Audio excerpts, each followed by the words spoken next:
Hello everyone, today we'll talk about how to fix or how to solve your problems that you have on TikTok. To know how to fix or how to solve any problem that you have on TikTok, you should just go to settings.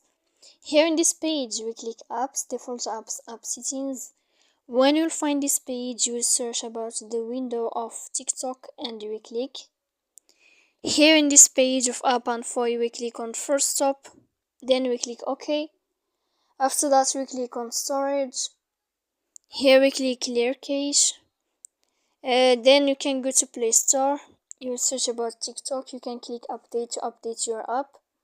If it's not working with you, you can click uninstall app. Then you can wait a moment and you can install again your application. So please don't forget to support us by like and subscribe. See you next time in another video.